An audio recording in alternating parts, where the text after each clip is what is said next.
Science has often crossed ethical boundaries in the name of progress. Today, we explore 5 of history's most disturbing group experiments, where power, conformity, and dehumanization were weaponized.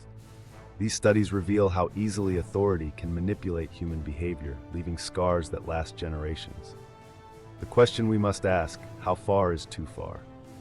In 1967, high school teacher Ron Jones conducted the Third Wave, transforming his students into an obedient fascist group within days.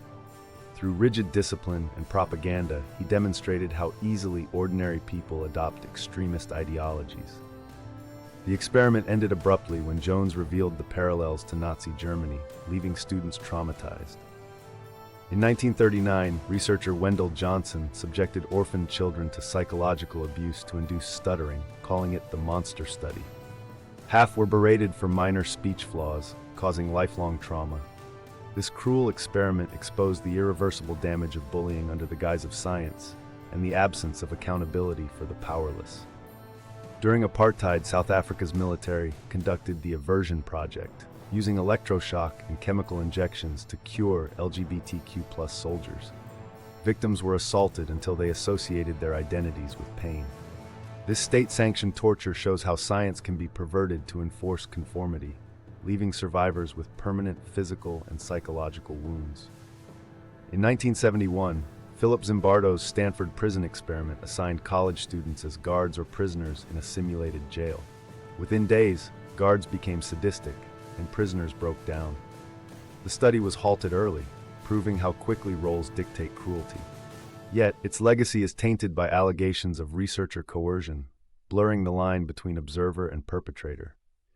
Stanley Milgram's 1961 study tested how far people would go when ordered to harm others. Participants administered fatal electric shocks to unseen victims, despite pleas for mercy. 65% complied fully, proving ordinary individuals can commit atrocities under authority. The shock machine, a symbol of blind obedience, still haunts psychology today. Japan's Unit 731 went further during World War II, conducting lethal experiments on prisoners, including vivisection and biological warfare testing. Unlike academic studies, this was state-sponsored extermination disguised as research.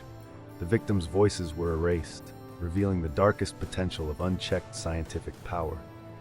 Survivors of these experiments described lifelong trauma, nightmares, distrust of institutions, and silenced rage. Psychologists confirm that coercion leaves deeper scars than physical pain.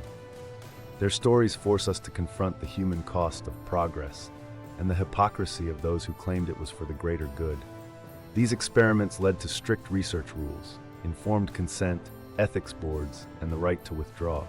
Yet loopholes remain, and marginalized groups still face exploitation. The reforms are a start, but the shadow of past atrocities reminds us that vigilance is eternal. As the light flickers on these dark chapters, we must ask, would you resist unethical orders or comply?